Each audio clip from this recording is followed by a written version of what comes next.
Greetings, everybody from Black Nouveau, and welcome to the 51st Annual Juneteenth Festival. I am Earl Arms, and I'm so grateful to share this moment with all of you out there at home. This is one of the biggest celebrations of freedom for African Americans that the city has ever had. We're talking about thousands of people here on MLK Drive, more than 300 vendors, and a beautiful day to celebrate freedom. Happy Juneteenth. Happy Father's Day to everybody. For the first time in years, there was no rain to dampen the Juneteenth setup. In anticipation of a record crowd, there was also a record number of vendors setting up shop.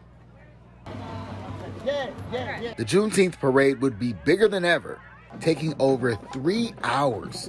As usual, Civil War reenactors would be at its head. I'm here to celebrate Juneteenth, marching in the parade to bring awareness of the black soldiers that participated in the Civil War.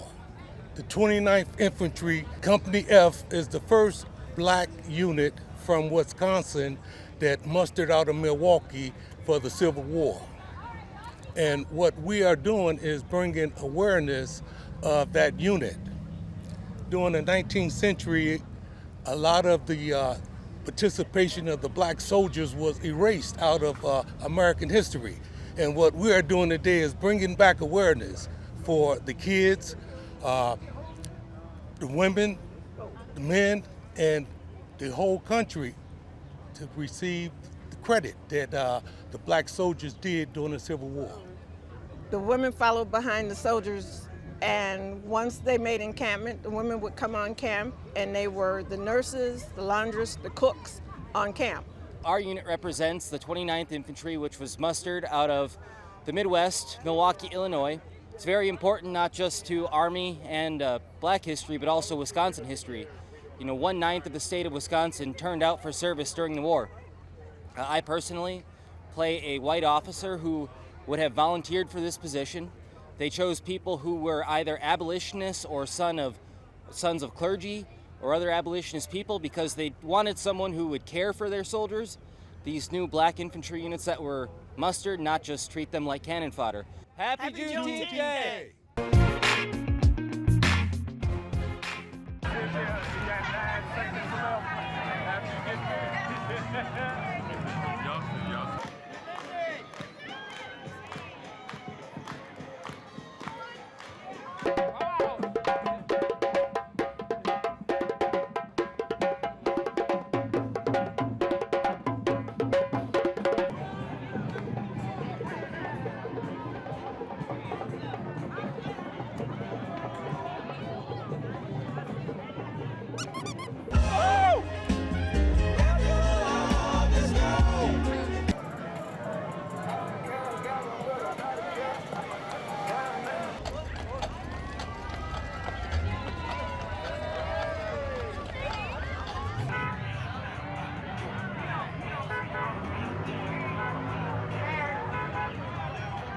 Happy Juneteenth Day. Happy Juneteenth Day. I am John Jefferson, Colonel, 8th Wisconsin. Thank you.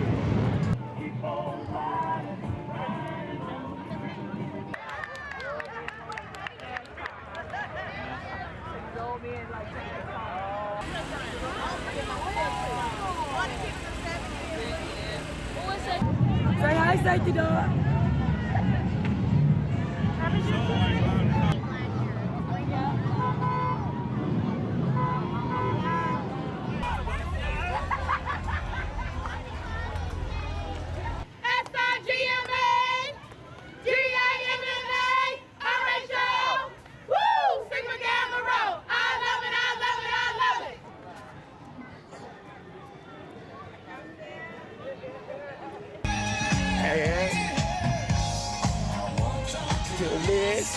Listen.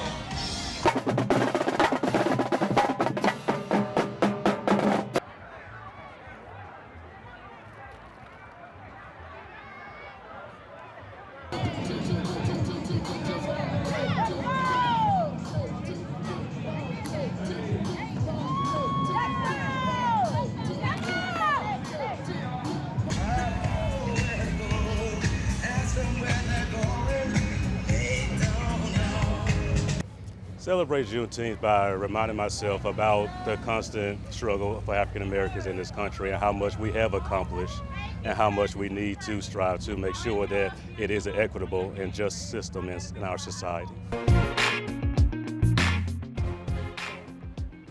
The opening ceremony spoke to the importance of children on this Father's Day.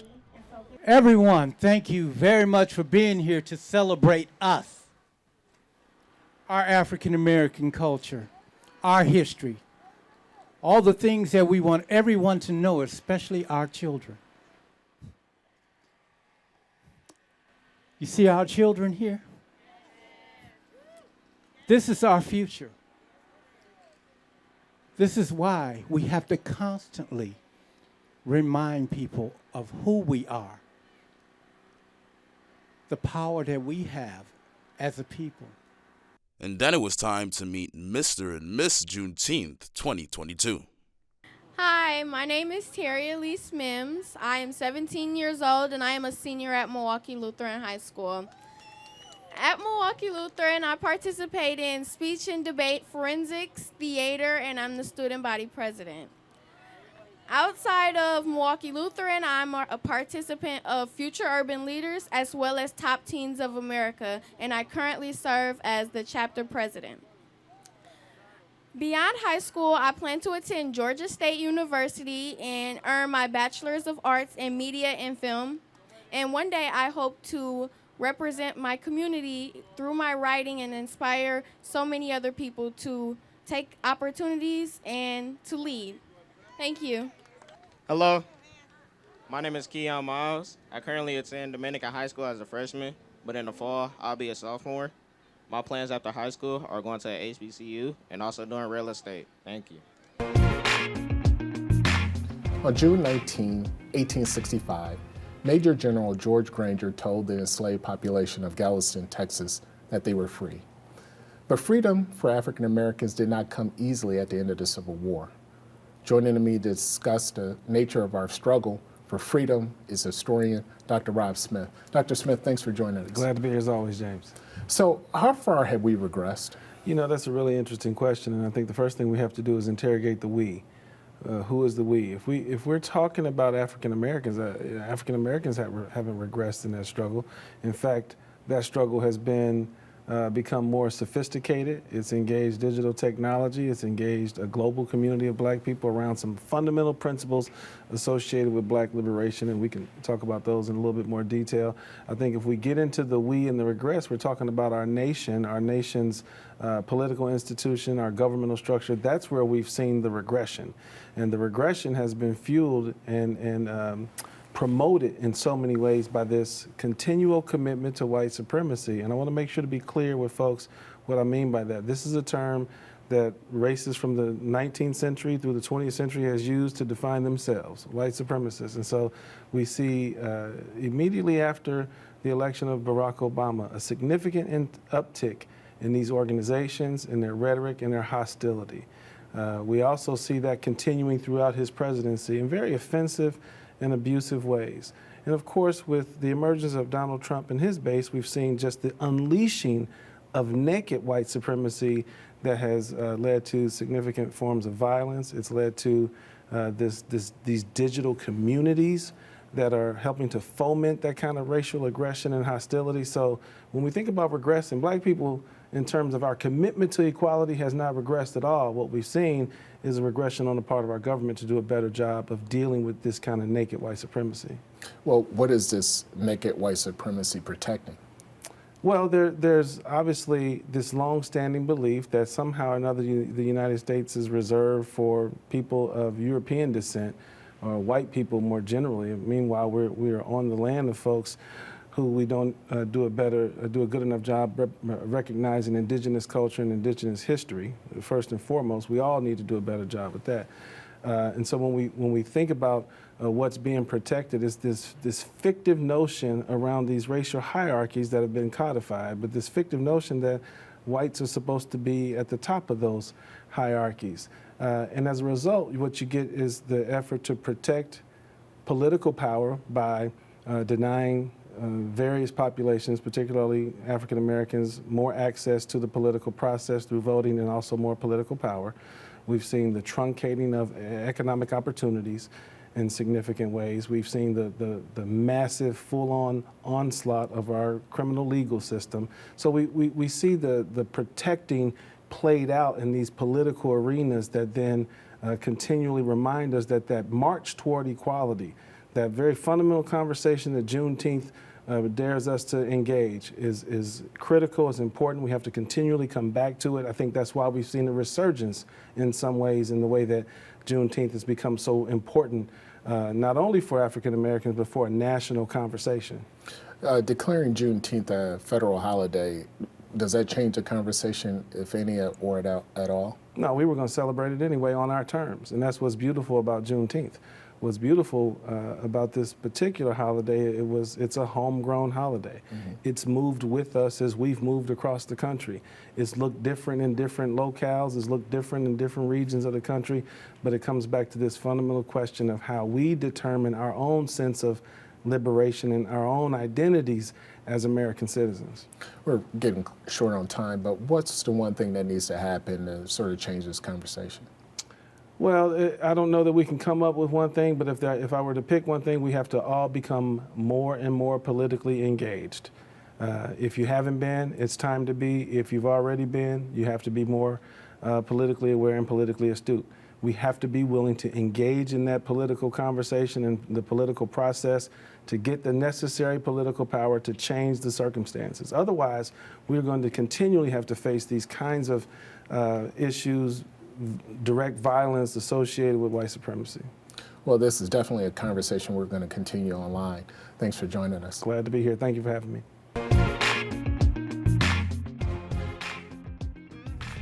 Last year's 50th anniversary celebration proved to be a big success. We had new events. Kids Zone at Martin Luther King Elementary. The kids had a carnival and rides, a petting zoo. So parents were able to drop their kids off and enjoy the rest of the festival.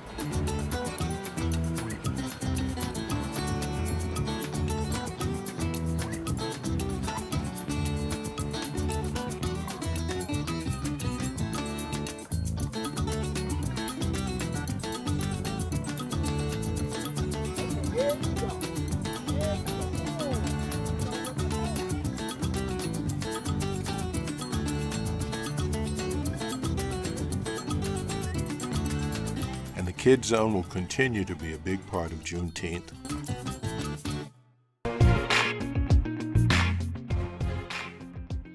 Juneteenth attendees had a record number of booths to visit. Well, my father has been doing this thing for over about 30 years now, and he has a business in Chicago. He used to be here, but now he retired, and he sent me and my brother to still come represent. Food was good and plentiful. I think it's tender.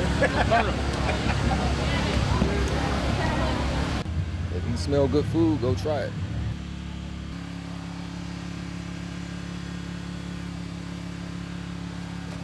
That's my ministry, feeding God's people. I love to see people smile. You know, I love to see them smile. And how you think food does that? Oh, my food, I ain't worried about it. Because once you taste my food, I got you. You shake it, you break it. Off the bone, off the bone. If it do not come off the bone, I give your money back. Mr. Nelson, try me. Many of the vendors were service-oriented.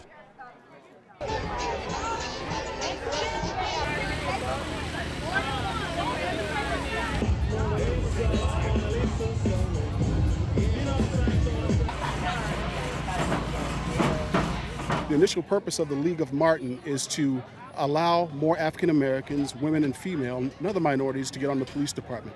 In a time back in 1970s when it was a little difficult for us to actually get on here. Arthur Jones started the organization and it's still flourishing today. It's imperative that we have diversity in our community. Our community needs to reflect the police department and vice versa. And we have to have all denominations and races, religion, different belief systems on this police department, because that's what we represent, the star on the Christmas tree, and we represent equal rights for everyone. We have so many resources that we offer, but one of our main focuses is to prevent homelessness, okay? We assist with getting people paid up, getting tenants paid up, and keeping them paid up. We offer employment resources. We even offer clothing banks for interviews. We even offer a fatherhood program.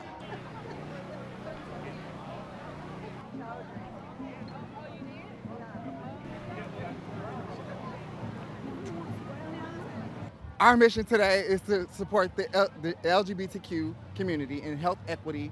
And today, specifically, we are here to let Black queer people know that they are loved and supported, and know that there's an organization specifically looking to uplift them specifically. So we come here to let them know and to shout it out that it's okay to be gay, and it's okay to be queer, and it's okay to be Black and proud. We encourage people who are really interested in the humanity of our prisoners and our system to come forward and help out.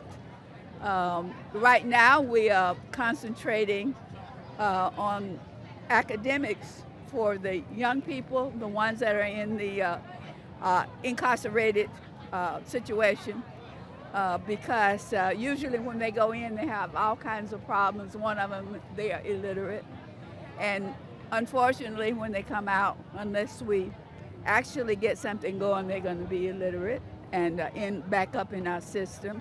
So we view academics as a way of reducing recidivism. Hello, everybody. We are here at Juneteenth, and I'm joined by a special guest. We have from Black Arts MKE, Ms. Barbara Wanzo, the Executive Director of Black Arts MKE. Thank you so much for joining us. Thank you for inviting us. Oh, for sure. So first off, just talk about Juneteenth. You're from Milwaukee. We were just talking about what it means to us. So tell the folks at home what Juneteenth means to you and being here. Well, I think we all know what the holiday means, but being of the culture, it's very special, but it's also very cool to know that all across the country, cities like Milwaukee are celebrating the emancipation of slavery. And it's very special. We don't have many events that I consider cultural bedrock in Milwaukee. It's one of the reasons our company was started, Black Arts MKE, because we need to build more cultural bedrock in this city. So talk about what you're building and what you have going on. I understand the film festival is happening, so Yep. talk about that. Yep, Black Arts MKE was founded in 2014 to increase, our mission is to increase the availability and quality of Black arts and culture in the city. And we have our Milwaukee Black Theater Festival coming up in August 10th through the 14th. And for the first time, we're pushing that into the community. So not only at our home in the Market Center, we're going to be using the Vocational Table Center on 53rd and Capitol. We'll also be at MIAC right down the road. So just getting it out, making it more accessible. And it will feature, this year will feature some very special themes. It's about the Black family, Generation Speak. And we are going to be having theater having to deal with all the issues Black families are dealing with, gun violence and bullying and all of that. So it's a very special year for us. And then we're going to have a very fun, and I should mention that these events are free to the community this year. We will have a very fun fundraiser. We are, again, celebrating all the Black families of R&B and gospel. So that will be at the Market Center, so support us. And we have something going on for the youth too, talk about that. Yes, in July every year we do our Performing Arts Youth Camp. It's for youth that are ages 12 to 18, and they learn all aspects of musical theater, but we let the students control their voice. I mean, we want them to really tell us what they're thinking. Sometimes we do devised works, but the last 2 years of the pandemic, we wanted the youth to use their authentic voices, and they do that with music, choreography, rap, hip hop, you name it. Absolutely. It's fun. It's a fun camp. Absolutely. So if folks want to learn more about Black Arts MKE or get involved, how do they do that? They can either go to blackartsmke.org. If they happen to be watching this and they have a flyer, they can scan it, use the QR code to see the digital program, or they can give us a call. Awesome. Well, it's Ms. Barbara Wanzo with Black Arts MKE. Thank you so much for joining us. My pleasure. And happy Juneteenth to you. Thank you. Same to you. All right. I'm honored to be involved with Juneteenth. and honored to be involved with the entertainment committee as far as bringing back the blues and jazz series that we're bringing back this year. For decades, Patty Robinson has been one of a few African-American photographers to chronicle life in Milwaukee's African-American community. His pictures have been seen around the world. He's one of the featured artists in the Mahogany Gallery's Juneteenth retrospective. The ongoing exhibit honors the 40-year-plus tradition of celebrating Juneteenth in Milwaukee and Racine. I think I first heard about Juneteenth, I was in high school, so about 73, 74, and I always had this interest in photojournalism, so I took the dad's camera and started going down and started shooting around Juneteenth.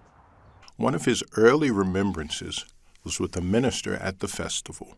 When I walked up to him, most people shy away from the camera, but he straightened himself out. He made sure his books were all straight as they could be, and he just stood there without saying a word. Like, take my picture, it's okay. I took the picture, and I was a teenager, so I was kind of nervous at first, because here's this guy telling me it's okay to take his picture. And then I said, okay, thank you, and that was it. His favorite Juneteenth photo involves Milwaukeean and world champion NBA player Kevon Looney. There's a crowd of people, and I notice a kid jumping up and down in the crowd. I'm like, what is he doing? So I get closer, and then I see that he's trying to jump up as high as Looney, and he actually gets up there. He's like 6'9", the kid's about 5'3". So, and everybody loves that picture. Robinson will share his experiences and thoughts about life, art, and his career on Saturday, June 25th at the Mahogany Gallery in Racine.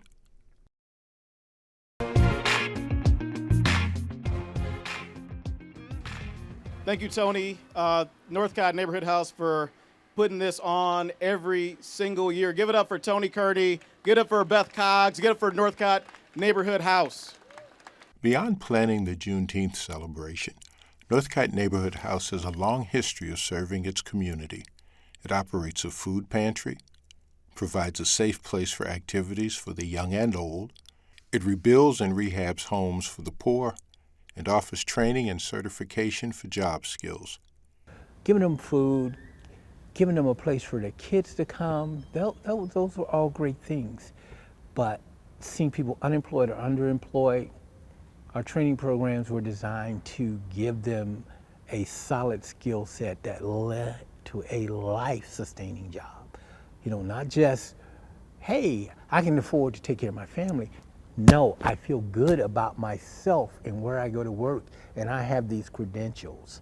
So we have an arborist training program that, in collaboration with Milwaukee Area Technical College, they walk away with 3 licenses plus college credits, and there's a great need for arborists in this community. We have 2 orchards, which we are working on, and we just recently planted new fruit trees in them. They already had apple trees that were blossoming. Now we are adding peach trees and some cherry trees. So our arborist trainees are taking care of that.